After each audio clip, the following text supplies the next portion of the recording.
美国 F-22战机的出现，重新定义了第五代战机的概念，引发了全球多国对于同级战斗机的研发兴趣。接下来，让我们一起来探讨几款顶尖的第五代战斗机。排名第5的是韩国的 KF-21。可能让人意外的是，韩国也投入了第五代战机的研发竞赛，他们的目标是超越我们的歼21，因此命名为 KF-21。2022年 KF-21的原型机首次升空，标志着韩国正式加入第五代战机的行列。然而 KF-21 其实更接近于4代半战机，其最大起飞重量达 25.38 吨，最远航程为2900公里，作战半径为900公里。虽然 KF-21 的设计在某种程度上与 F-22 相似，但其使用的是美国通用 F-414 发动机。据韩国军方声称，双 F-414 发动机可以让 KF-21 达到最大 1.8 马赫的平飞速度。不过，该机型至今只完成过一次超音速飞行，由于结构强度的限制，无法实现超音速巡航。最受批评的是它的外置弹舱设计，虽能携带8枚空对空导弹，但全部暴露在外，显然缺乏美国的内置弹舱技术。KF-21 的雷达是韩国自主研发的亮点，采用了有源相控阵和氮化镓技术，这也是 KF-21 得分的主要来源。综合评价为10分中的2分，其中雷达贡献了 1.5 分。第4名是俄罗斯的苏57战斗机，北约为其取名为重型犯。这款双发隐身战斗机拥有6吨的最大载荷和4个内置弹舱，采用了2台 AL41F1 系列发动机。这对发动机的强大推力使苏57能进行超音速巡航，最高速度达到 2.0 马赫，机动性在世界第5代战机中排名首位。然而，它的隐身能力受限，特别是2个发动机喷口的红外特征过于明显，雷达反射面积达到了 0.5 平方米。因此，在中美俄的5代机比拼中，苏57的综合战斗力位列末尾。在超视距空战中，能先发现对方的一方往往能够先发制人。最终，苏57的评分为5分。排在第3位的是 F-35战斗机，尤其以空战能力最强的 F-35A 版本为例进行评述。F-35A 搭载的 F-135涡扇发动机最大推力高达 18.5 吨，在涡扇15发动机问世之前，这款发动机被认为是世界之最。但强大的推力也意味着其涵道比设计较大，这导致 F-35的飞行速度相对较慢。美国自信宣布其拥有超音速巡航的先进技术，但这一宣称却引来了众多军事评论家的质疑。F-35战机自2015年加入战斗序列以来，已有12架坠毁，成为全球唯一一次触水的战斗机型。有传闻称 F-35的航电系统之所以存在问题，是因为洛克希德马丁公司将其开发任务外包给了印度。尽管 F-35在隐身方面表现不俗，其雷达反射面积仅为 0.1 平方米，且作战半径达到1130公里，超过了 F-22，但综合评价仅为6分。紧随其后的 F-22战机自1985年研发，并于2001年首次升空，一直被视为战斗机领域的巅峰之作。即便在今天，它在第5代战机中仍然占有一席之地。F-22采用的 F119发动机可提供高达16吨的加力推力，最高飞行速度达2马赫，并具备红外隐身能力。在第5代战机中， F-22的雷达反射面积最小，仅为 0.01 平方米，优于中国的歼20。尽管歼20的体积更大，对雷达反射面积有所增加，但 F-22的突出表现依然无人能敌。遗憾的是，这一划时代的战机已停产，现有的 F-22难以升级，其航电系统也显得过时。随着成本更低的 F-35的引入，美军对 F-22的关注逐渐减少，对 F-22的综合评价为 8.5 分。而位居榜首的是中国的歼20战机。自装备了涡扇15发动机后，歼20在世界第5代战机中遥遥领先。其单台发动机推力为 18.5 吨，最大飞行速度达到 2.25 马赫，能够实现 1.8 马赫的超音速巡航。歼20的作战半径和航程在5代机中均为最高，新型歼20在不加油和不携带副油箱的情况下能飞行5000公里。其机头雷达采用氮化镓有源相控阵技术，能探测到400公里外的4代机和200公里外的隐形战机。歼20装载的霹雳15空对空导弹射程达200公里，采用复合制导技术，能在超视距情况下击落敌机，比如美军的 F-35。因此，歼20的综合评分可谓完美，达到了满分10分。这是珠海航展上面的空警500预警机，只有当你真的走到它的下面，才会意识到它有多么的庞大，尤其是那个直径达到了8米的圆盘状雷达。但是啊，这不免让我想到了几个问题，就是这盘子里面的结构究竟是什么样的呢？为什么它在美国的E3上要转，而在我们的头顶上却不转呢？另外，你看这个盘子下面的机身呢，也是挺粗的啊。当它飞到高空，这么往下一照，不是很大部分的雷达波都被机身给挡住了吗？那岂不会有很大的盲区？该如何来解决这个问题呢？最后啊，我仔仔细细的找了半天，都没有在他身上看到任何的武器，所以上了战场，他就真的不怕被敌人给偷袭吗？我是百科全书火箭叔，今天呢，我们就来了解一下。先说那个大圆盘啊，其实它只不过是一个装雷达的罩子而已。之所以做的圆鼓鼓的，是为了尽可能的不影响飞机的气动性能，在它的里面啊，才是雷达的真身呢。下面是一些把 E3上面的罩子给抛开来之后的样子。你看啊，其实雷达天线就只是这正中间的最大的一个截面而已。它将圆盘一分为二，一边应该是藏满了各种的电子元器件，而另一边呢则空空如也，就是一个对风阻更加友好的空壳子嘛。如果不考虑气动外观的话，它完全可以做成这个样子的。由于只是个普通的多普勒雷达，所以就必须要旋转起来才能实施360度的扫描了。在E3上呢，它大约每10秒钟才能够扫描一圈，而确定一个目标则需要扫描3到5圈，最快用时半分钟左右。虽然不算慢，但到了现在呢，也的确谈不上快了。好，这是美国的E3上面的大圆盘，我们的圆盘里面呢，不好意思了，就找不到抛开来的图片了。但从资料里面我们就可以知道，装的是以等边三角形排列的3片相控阵雷达。关于相控阵雷达是怎么工作的，我以前做过专门的视频，如果没有看过的朋友呢，可以移步过去看看。总之，它的好处就是不用再机械的旋转了，就可以采用相位扫描的方式呢，覆盖满自己面前的这一整片区域。所以3片叠在一起，360度扫描毫无压力。不转的大圆盘呢，从结构可靠度来讲，应该会更有优势的。另外，空警500还有一个很明显的特点，不知道你有没有注意到，就是在它的机身上方和腹部呢，都有很多的小鳍片，就像这些一样。它们应该是用来作为数据链和信息站的各种天线了，实在有点太多了啊！对比一下，E3、E7、E8上面好像都没有它的多，可见啊，空警500的集成度确实比较高啊，可以完成空中预警、指挥指引、电子侦察和情报收集等等多种多样的任务。好了，该说到第二个问题了。人们之所以要将雷达放上天空呢，为的就是要克服地球的弧度嘛，能够看得更远。所以呢，它很多时候都是在往下面看的。但是，雷达下面的巨大机身不就是个障碍了吗？它难道不会挡住一些雷达波吗？实际上会的，但是影响不大。首先啊，预警机上面的雷达发射的都是波长较长的电波，至少也是密集的，所以它们是能够比较容易的绕过预警机的机身的。其次呢，由于雷达天线和机身之间的距离一定啊，再加上机身的形状材料也都是确定不变的，所以呢，就能够通过一些特殊的算法，将机身上这部分反射回来的雷达波给自动过滤掉了。等于在头顶上那面天线的眼睛里面，机身就是个透明人。这么说呢，有点伤机身的心啊，但确实就是如此的。不过我倒想到了另外一样东西，你说为什么雷达罩它不会遮住雷达信号呢？原来啊，它是从材料上入手的，一般用的都是玻璃纤维等透波性好、强度高且重量也很轻的复合材料制成的，所以不会遮挡雷达信号嘛。你看这张图啊，这个圆弧呢，就是 E3上面的雷达罩被抛开之后的样子，是一个双层蜂窝状的结构，能够做到既轻又强。别小看它啊，把它做好非常困难。当年我们在研制空警2000的时候，就遇到了这个拦路弧。因为作为飞机气动外形的一个结构件，它要强到不能够发生一点变形，否则就会影响到里面雷达波束的精度了。所以在模拟计算之后呢，我们就采用了一种灌入树脂的蜂窝状复合材料，再加压固化的方案。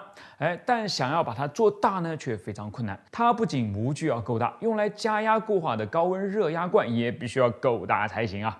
于是我们又硬生生的攻克难关，制造出了一个亚洲最大的热压罐，才成功搞定了这个玩意儿。既然都讲到这儿了啊，那就再补充一个有趣的事实吧。你会担心在飞机头上顶着这么大一个玩意儿会影响到飞机的飞行吗？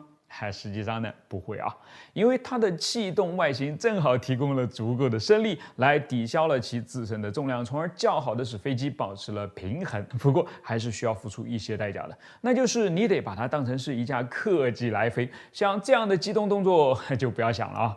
所以我们就进入到最后一个问题。它不怕被偷袭吗？考虑到预警机雷达的探测范围大过了大多数对空导弹的射程，所以遇到想要袭击它的敌机它大概会这么做：一是招呼上更多己方的飞机先去问候一下对方；二是呢，即便对方已经发射了导弹，而且导弹射程还够远呢，也能够在它到达的好几分钟前就探测到，所以足够测出一段距离来让敌人的导弹跑出射程，功亏一篑。三是别忘了预警机也是一个强悍的电子战武器嘛，是可以压制性的干扰敌方战斗机的雷达的，所以它真的是不用太担心被暗箭所伤只是需要稍微提防一下隐形战斗机罢了。因为它们的雷达截面非常的小，是有可能被预警机上的雷达给漏掉的。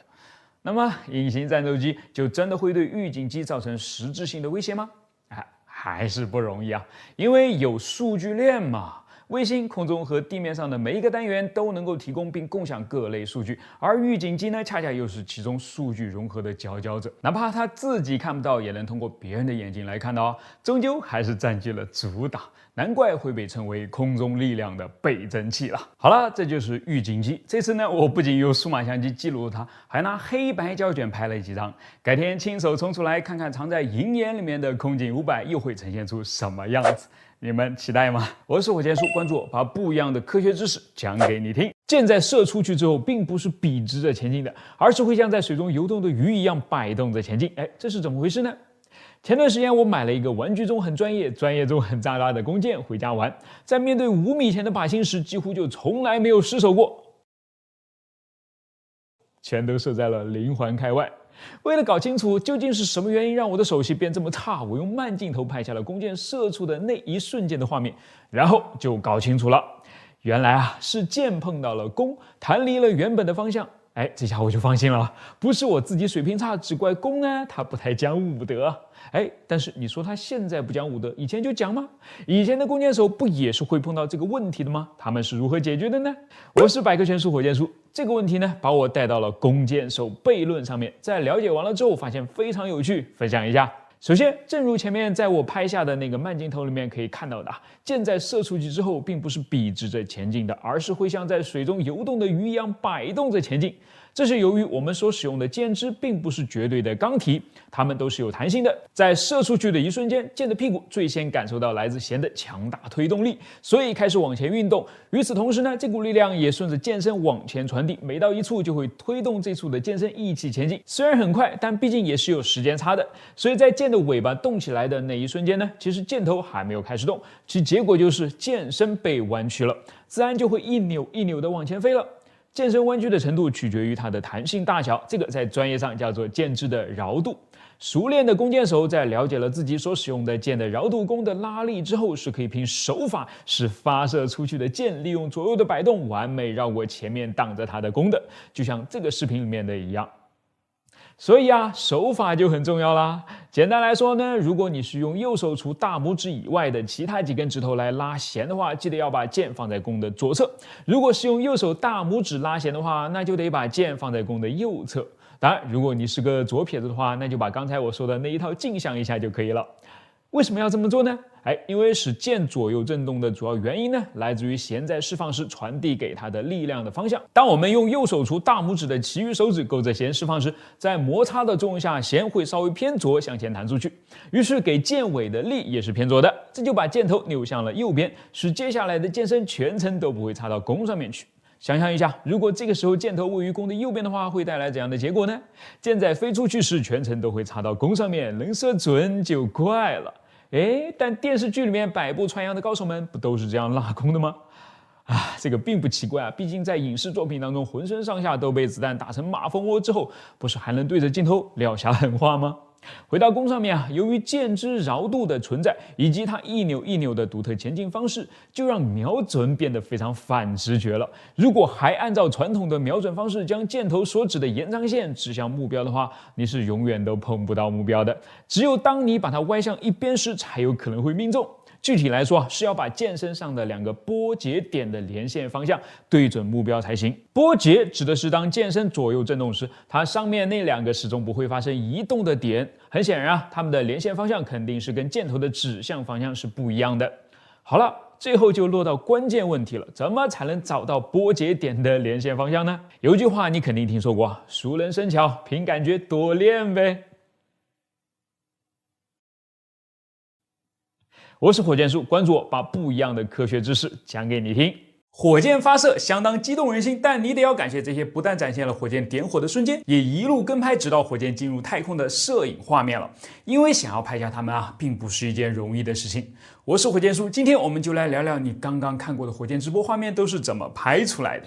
其实我最好奇的有2点，一个是近，一个是远。近的是火箭发动机点火的瞬间，位于喷口下方的画面是怎么拍出来的？要知道这些以每秒数千米的速度喷出的炽热燃气，温度可以高达3000度，再给点力都能接近太阳表面的温度了。摄影机对着它，真的就不会花吗？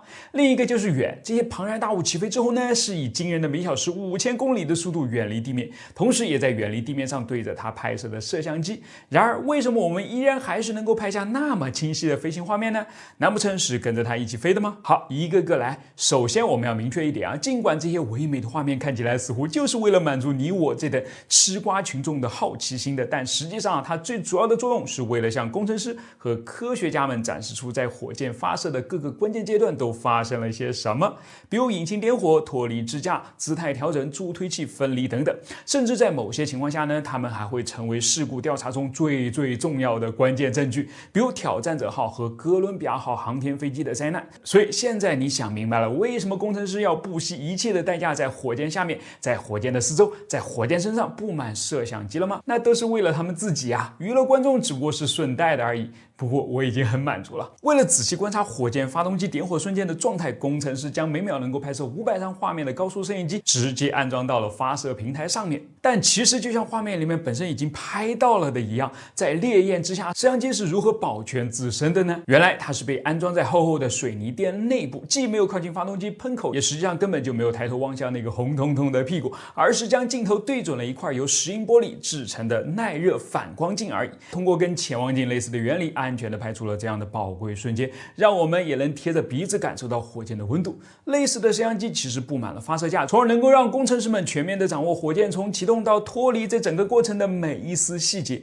那么上天之后呢，我们该怎么追着火箭拍呢？如果你对摄影有一点了解的话，应该知道一种叫做长焦镜头的东西。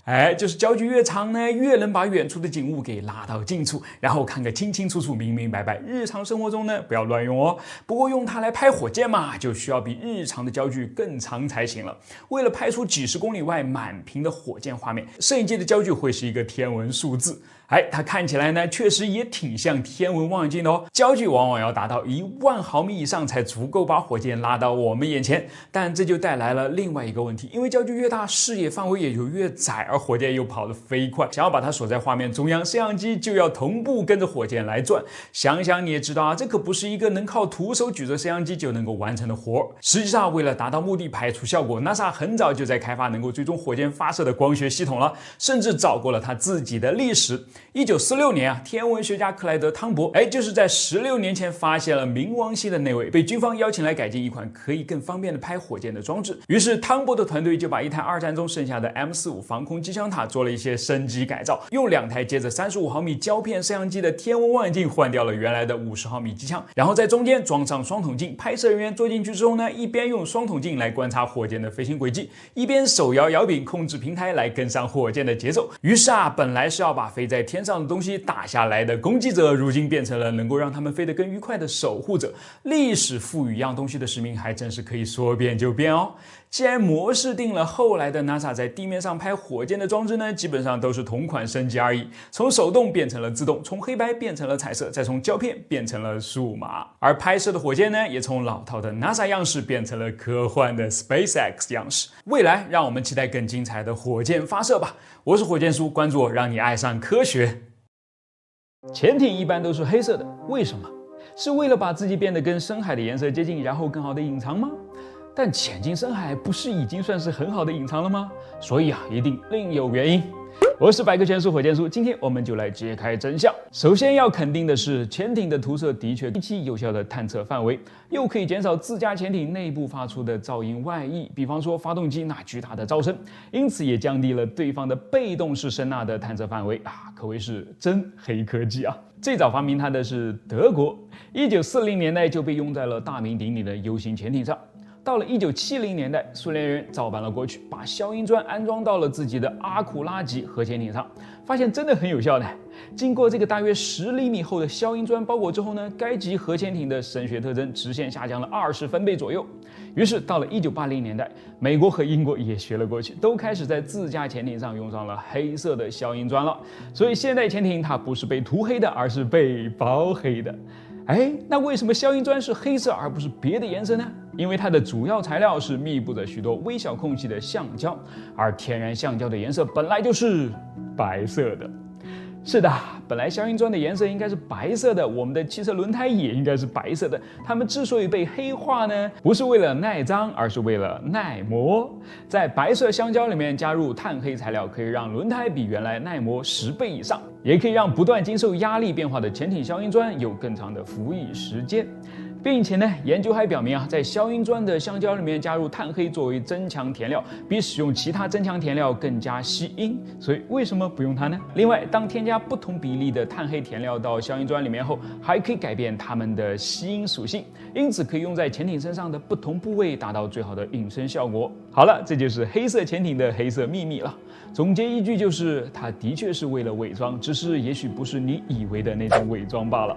我是火箭叔，关注我，把不一样的科学知识讲给你听。跟许多行业一样，国际航空业也是这次全球疫情的重灾区之一。受各国旅行管控和旅客出行需求下降的影响，大量的航线已经停飞，航站楼里面空空荡荡。但与此同时呢，停机坪上却是另外一番光景。因为我们可能忽略了一个事实，飞机也是需要找到停车位的。我是火箭叔，今天我来教大家如何科学的停飞机。在冠状病毒袭击之前飞机原本应该待在它本该待着的地方，那就是在空中。在一年当中，大多数的时候呢，我们头顶上方始终都有多达2万架的飞机同时在线。那停在地面上的有多少呢？截至2019年底，全球机队拥有接近24000架的客机，也就是说，通常只有大约4000架停在地面上。而如今呢，人们必须要为被病毒锁在地面上的这些庞然大物再找出至少12000个车位。好了，以后你再也别抱怨找个车位有多难啊！跟飞机排队等车位比起来，你要幸福多了吧？为了解决停机难的问题呢，各个航空公司也使出了浑身解数，将飞机停出了新的高度。比如视频中显示的这个位于美国加州维克多维尔停机场的一条跑道上，几十架飞机像是乐高积木一样彼此镶嵌在一起，密密麻麻的把多余的空间全都挤了出来。顺便一说，维克多维尔是闻名世界的最大的飞机坟场之一，通常用来储存退役的旧飞机。但由于现在客机基本上都飞不起来，所以它以及其他几个知名的飞机坟场就临时变成了这些可怜鬼的收容所。大家在这儿抱团取暖。当然，能用来抱团的地方都是要用上的。除了飞机坟场，很多大机场空出来的跑道都被整整齐齐的码上了飞机。好了，你以为这就完了吗？事实证明，为这些大家伙找到一个停车位只是其中最简单的一步，麻烦的事情还在后头。跟汽车不同啊，飞机真的是一个相当复杂的机械。即使是停在地面上，他们也需要时不时的动动引擎、转转轮子、开开叶泵，再加上一些其他的常规维护，这又是一笔庞大的开支。尤其对于收成已经减少了90%的航空公司而言，无疑雪上加霜。这就是为什么哪怕一架飞机上没有几个乘客，航空公司也愿意带着你飞一趟了。他们只不过是换个地方让飞机保持状态而已，多几个压舱物又有什么关系呢？虽然这样很花钱，但是相对于一动不动的把飞机摆上几个月，隔三差五的运行一下它们呢，的确是能够有效的减少付飞前更加高昂的维护开支的。鉴于全世界有91%的飞机都是由波音和空客制造的，所以这两家飞机制造厂也毫无疑问的被迫参与到这场航空业自救的行动中来了。比如空客就在他们家原来的飞机健康管理软件 Skywise 里面加入了一项全新的功能，可以帮助航空公司根据每架飞机将要推出服务的周期以及所需要维护的项目类型，找到最合适的停车位，算是相当的贴心了啊。当然也不见得是每一架飞机都需要不间断的维护的，对于那些真的有可能在未来几个月内都用不上的飞机，最好也是最经济的去处就是干燥的沙漠了，这样他们至少不会太快被腐蚀，封上发动机和传感器，在这里居家隔离，等待病毒举手投降的那一天。只不过啊，他们中的一些呢是注定等不到那一天的。在本次危机之前，全世界所有运营的客机里面有6000架机龄在15年以上，4000架更是在20年以上。你要是航空公司的话，你会选择在他们身上花几百万的维护费用，却同时并不知道何时他们才能再上天吗？大概率是不会的。所以可以预见啊，大规模的客机退役潮也许会提前到来。老家伙们的日子不好过，大家伙们的日子呢也同样煎熬。像波音737和空客320这样小一点的客机还好一些，至少能有国内航线飞一飞。而对于像空客 A380这样只专注于国际航线的大型双层客机而言，就几乎只能停在地面上了。波音分析啊，经过这波暂停操作之后呢，航空业想要恢复到原来水平，至少也需要2到3年的时间。当大家的钱袋子都比较紧张的时候，自然更愿意选择那些经济又实用的小飞机。看样子大飞机的辉煌要暂停的更久一些了。当然，影响更加深远的是，有可能这次危机会整个改变航空业的现状。因为随着过去数十年的高速发展呢，航空公司对客机的需求不断增加，于是就买，这样波音和空客积压了大量的订单，成为一个很有话语权的卖方市场。之前大家都还怨声载道，怎么还没轮到我呢？现在却纷纷点下了退款键。这波冷静有好处吗？它至少有助于大家都认真的想一想，未来究竟我们需要什么样的飞机？我是火箭叔，关注我，让科学更有趣。经常有收到粉丝的留言，让我讲讲船尾螺旋桨的那根轴是怎么密封的。我想，这还不简单吗？用黄油啊！哦，对了，这个黄油呢，可不是咱们吃的黄油啊，是那种经常能够在修车厂里面见到的膏状的，起到润滑作用的黄油了。我小时候做船模的时候，就是用它来密封的，所以大船模厚一点不就好了吗？真这么简单吗？我是百科全书火箭叔，其实啊，哪有那么简单？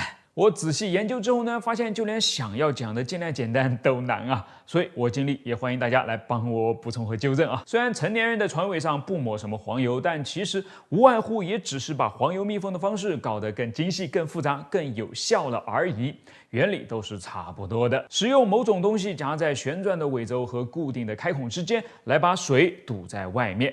所以根据夹在其中的东西的材质不同、位置不同、作用不同呢，大体上船尾密封就被分成了3种方式：填料密封、皮碗密封、端面密封。下面我们就来分别讲讲。咱们先看另外一样东西啊，汽车的发动机。它跟船尾轴的密封很像啊，也是既要让一根轴在圆筒中自由的运动，又要让轴的2边完全的密封。所以它是怎么做到的？你看，如果把中间的这根轴做得太粗，在这儿就是活塞太粗的话，直接就把它与气缸之间的缝隙全都填满了，气自然是不会漏了，但巨大的摩擦力也会让它无法动弹啊。而反过来，为了减少摩擦力，把活塞的直径做小，让它跟气缸之间的缝隙变大，运动是没什么问题了，但气缸里面的高压燃气不也就全从这里泄出去了吗？左右为难啊，怎么办呢？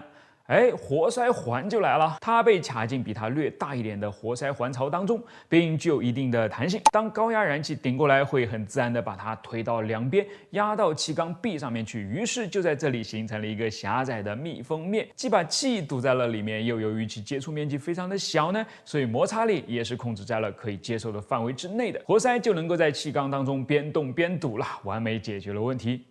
所以从活塞环的案例当中，我们可以学到什么呢？学到了紧密贴合的摩擦面是可以起到密封作用的。只要是这个摩擦面还够小、够滑、够硬的话，对运动也是没啥影响的。于是船尾密封的第一种方式，填料密封，几乎就是直接把活塞环从汽车上给扒了下来，装在船上了而已。在支撑尾轴和其轴承穿过的尾轴管里面呢，开有一些凹槽，凹槽内塞入比尾轴管内壁直径略小一点点的特殊填料，使其能够压紧位于中间的尾轴，形成一个狭窄的密封面。这样的话，当尾轴旋转起来之后呢，它们就能够像活塞环一样起到密封的作用了。填料的材质呢，也是多种多样的，但一般使用的都是油浸石棉绳，有很多不同的规格，可能是配合不同的船只或者是不同的使用环境吧。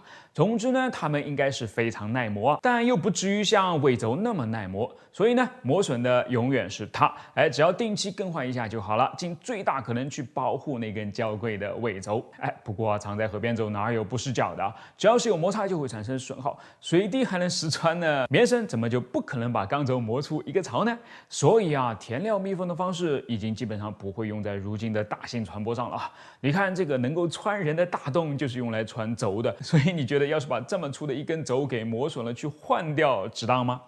不值嘛，这就有了第二种方法，皮碗密封，又叫做纯口密封。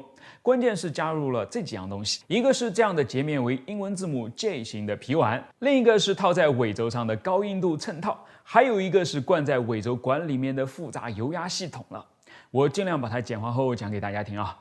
类比前面的填料密封，现在压紧尾轴形成密封面的东西，从之前的油浸石棉绳换成了现在的J型皮碗了，所以它们跟尾轴之间的接触面积呢得以进一步的减小，摩擦力大降，各种损耗也随之降低了。同时为了防止它依然会对所接触的物体带来磨损，那咱们干脆就给尾轴穿上一件专门用来磨损的马甲嘛，它套在尾轴外面，跟螺旋桨和扣紧环紧固在一起。当使用了一段时间，被皮碗刮出凹槽之后呢，只需要把它拆下来换掉就可以了，既不用费太大功夫，也不用花太多的钱，相当于就是器具保帅了。最后一个妙的地方是你看J型的皮碗是有方向性的，所以就可以用它搭配上液压系统来控制润滑和冷却液体的流向了。当J的勾勾朝左的时候，左边的液体呢是很难流入右边的，但右边的液体却可以流入左边。而反过来，当J的勾勾朝右的时候呢，右边的液体很难流入左边，但左边的液体却可以较为轻松的流入右边。根据这个思路在尾轴管的密封系统里面呢，通常就用到了6个皮碗，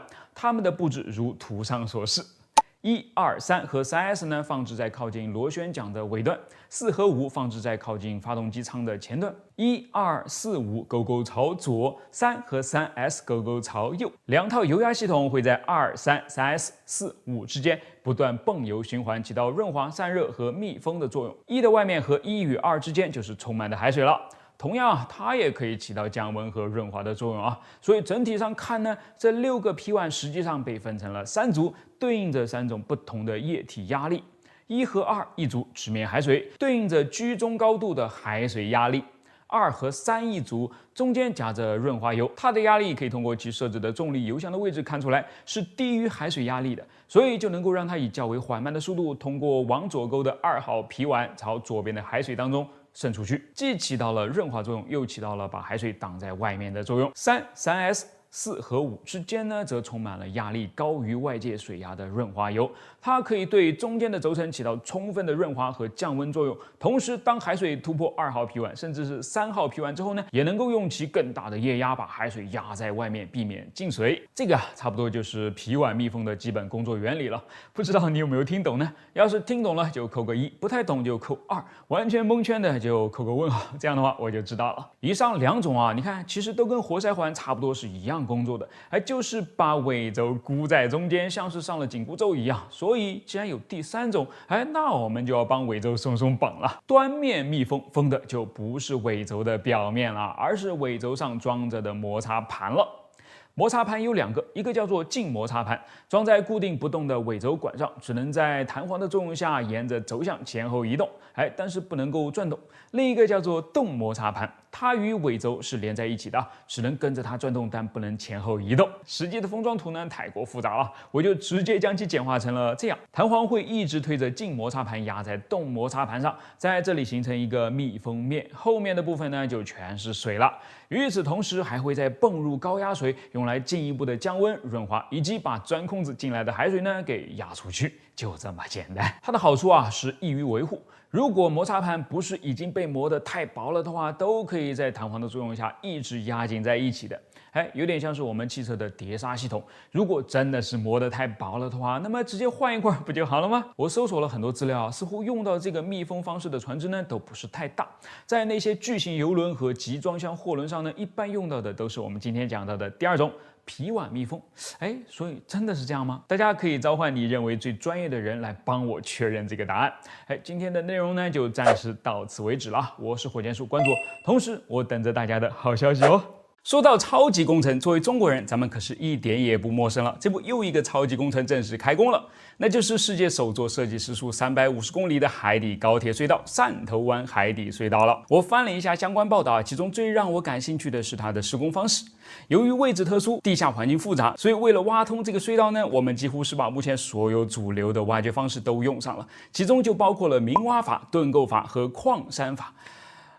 它们有什么区别呢？为什么在不同的部分要用到不同的方法呢？我是人称百科全书的火箭叔，今天我们就正好借着汕头湾海底隧道这个例子，一起来了解一下这地下隧道，尤其是海底隧道到底要怎么建。好，我们现在就开始了啊！不过得先补充一下，我刚才说了，明挖法、盾构法和矿山法是目前比较主流的隧道挖掘方式，但除此以外还有别的什么方式吗？有的，另一个也很有名的方式叫做沉管法，它应用在很多的水下隧道建设中，比方说我们前一阵子也说过的港珠澳大桥的海底段，尽管它不是今天的重点，但最后我们还是会提一下它来作为对比的。那么到底是什么原因让一个隧道的建设要用到这么多的方式呢？说起来很简单，就是在汕头湾这个地方呢，地下的地层太多变了，从最软的淤泥到最硬的花岗岩，从8度地震区穿越过17条断层破碎带，从陆域到海域，既要扛住海底的高压，也要适应海水的侵蚀。我只想说，太难了。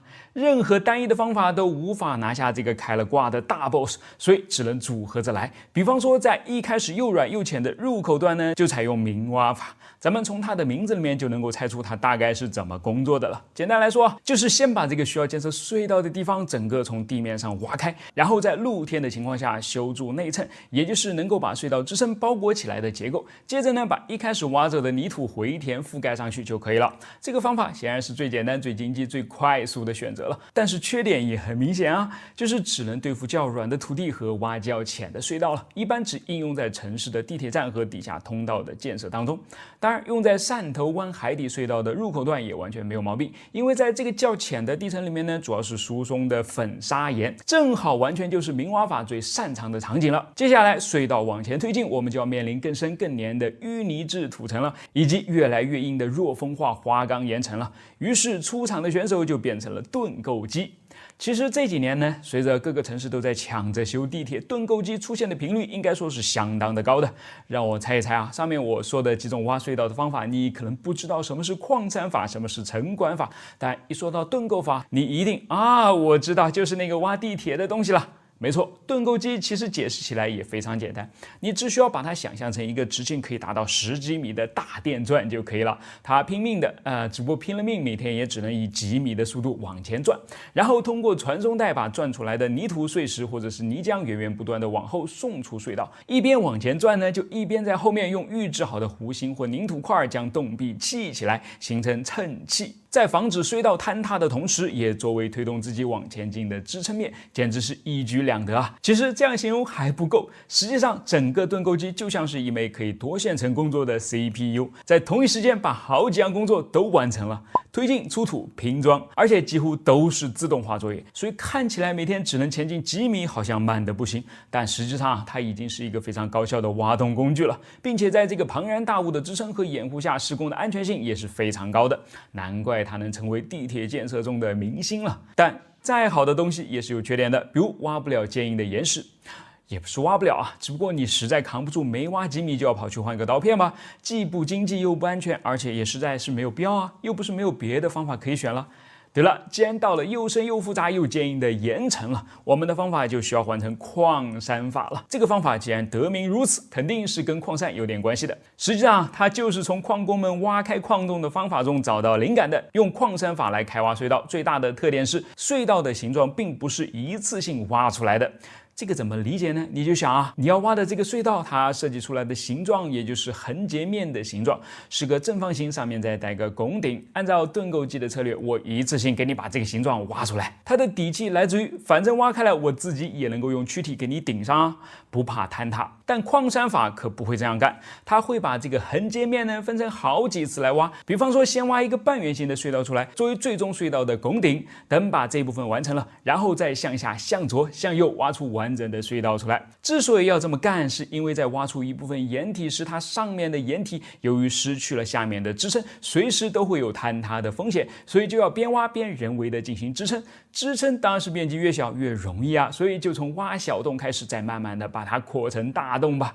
当然，至于是先挖哪一部分呢，也是有很多讲究的，这取决于我们面对的实际情况。比方说，面对稳定性不那么好的松软岩层的话，那就先挖顶部，等挖好顶部并做好支撑之后后呢，再开始向下挖，然后把左右护墙给砌起来。当然，也可以是先挖下面，然后再往上扩，也可以是同时挖出上下2条隧道，然后一起往中间挖。花式太多，我们就不再继续下去了。但我还是想再说一个在矿产法中应用很多，并且起到了至关重要作用的一样东西——锚杆。让我们看看它的作用是什么。就是可以神奇的加固一个新的凌空面，甚至在下面什么支撑物都没有的情况下，也能够很有效的保持隧道的顶部不坍塌。其实原理也并不复杂，它的作用就是来拉紧彼此分离的岩石块，增加它们之间的摩擦力，使它们相互支撑在一起。很聪明的办法吧？当然，更聪明的是将这些方法组合在一起，打出组合拳来搞定这条不可思议的海底高铁隧道的工程师们了。很期待它能早日贯通。对了，最后我还没有忘记啊。沉管法，我们用几句话来简单介绍一下它。它就是将若干个预先生产好的隧道段运到施工的水面后，再一个个的沉到水底并拼接起来，密封之后，排孔里面的水就建成了。当然，我这是超级缩减版啊，实际过程肯定要复杂很多。沉管法的优势就是方便、便宜、快捷，因为它不需要挖洞嘛，所以是现在很多水底隧道的施工方式。那为什么汕头湾海底隧道不用沉管法来修建呢？